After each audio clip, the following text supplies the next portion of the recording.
For gynecologist Samia Alamoudi, it's just another day at the office. She teaches and treats patients at a university hospital in Jeddah.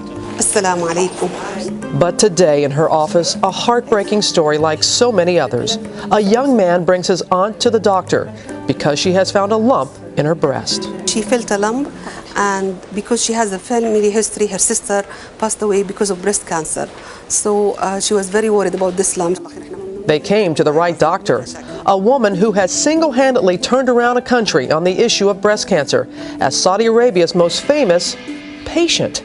In fact, Dr. Samia diagnosed herself with the disease last year. I was diagnosed in advanced stage, stage 3. Even though she was seeing women patients every day and encouraging them to do their own breast exams, she never bothered to do one on herself. My tumor is one of the worst kind of tumor. She immediately started to think not of herself, but others.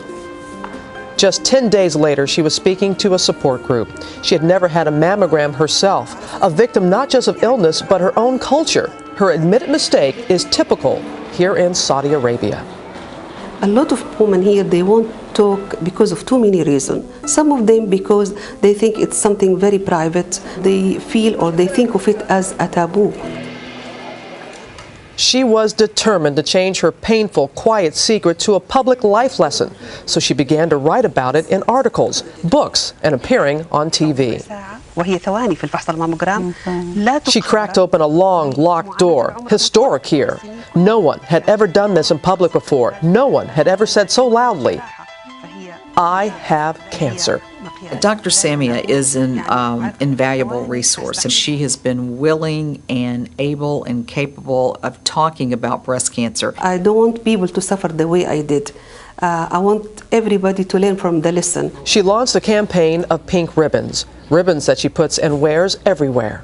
These are stickers, a message of love. This is a message of love, and here it's written, "Mommy, please, for me, don't forget your mammogram." She is a pioneer in terms of touching on a subject that is very personal. So to come out and say, "Here I am," is wonderful. She's a star for the whole country as a lady who has broken the silence. This woman is wearing a veil, but you can see in her eyes her passion.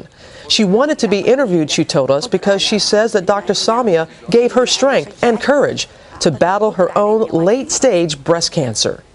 I hope that we'll reach this stage where we can live in a world free of cancer. As for Dr. Samia, she says her greatest strength comes from her family, her 2 children. I would pray to God that I will live long enough to bring up my children. She's the best mom in the world.